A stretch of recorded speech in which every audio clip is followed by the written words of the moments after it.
মধ্যপ্রাচ্যে যুক্তরাষ্ট্র ও ইসরায়েলকে ঘিরে ইরান কেন্দ্রিক সামরিক উত্তেজনা বৈশ্বিক জ্বালানি বাজারে তাৎক্ষণিক অস্থিরতা তৈরি করেছে। উৎপাদন ও রপ্তানি ব্যাহত হওয়ার আশঙ্কায় আন্তর্জাতিক বাজারে একদিনেই অপরিশোধিত তেলের দাম $1 বেশি বেড়েছে। এর ঢেউ এসে লেগেছে আমদানি নির্ভর বাংলাদেশেও।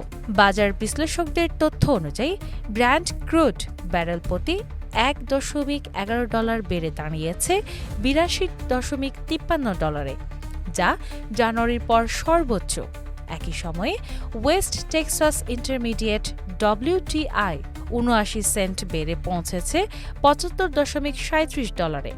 বিনিয়োগকারীদের মধ্যে সরবরাহ সংকটের আশঙ্কা বাড়তেই এই উল্লম্ফন।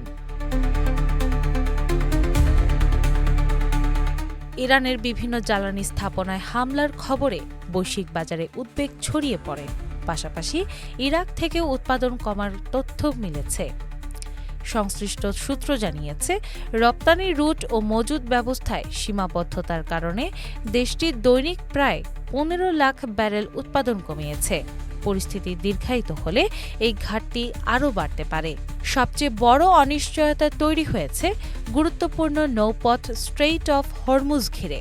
বিশ্বের মোট তেলের প্রায় 1/5 এই প্রণালী দিয়ে পরিবাহিত হয়। সাম্প্রতিক ট্যাঙ্কারে হামলা ও চলাচল বিঘ্নের ঘটনায় বৈশ্বিক সরবরাহ ব্যবস্থা নিয়ে নতুন করে শঙ্কা তৈরি হয়েছে। বিশ্লেষকদের মতে, উত্তেজনা বাড়লে আমদানি নির্ভর দেশগুলোর জ্বালানি ব্যয় উল্লেখযোগ্যভাবে বেড়ে যেতে পারে। এদিকে আন্তর্জাতিক বাজারে তেলের অস্থিরতার প্রভাব পড়ছে দেশের অভ্যন্তরীণ বাজারেও।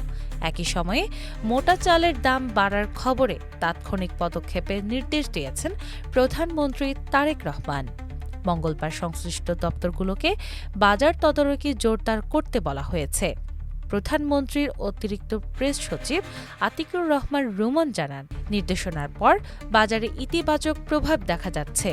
পাশাপাশি রাজধানীর বিভিন্ন স্থানে প্রধানমন্ত্রীর অভিনন্দন সংবলিত বাণিজ্যিক বিলবোর্ড দ্রুত অপসারণের নির্দেশও দেওয়া হয়েছে। সরকার চায় সংকটকালে অপ্রয়োজনীয় প্রচারণার বদলে বাজার স্থিতিশীলতা ও সরবরাহ নিশ্চিত করাই হোক অগ্রাধিকার। মধ্যপ্রাচ্যের উত্তেজনা কতদূর গড়ায় তার উপর নির্ভর করছে বৈশ্বিক জ্বালানি ও খাদ্য বাজারের ভবিষ্যৎ। তবে আপাতত স্পষ্ট আন্তর্জাতিক অস্থিরতার ঢেউ এসে পৌঁছেছে দেশের বাজারেও। দিনা ইসলাম, বাংলা বাজার পত্রিকা।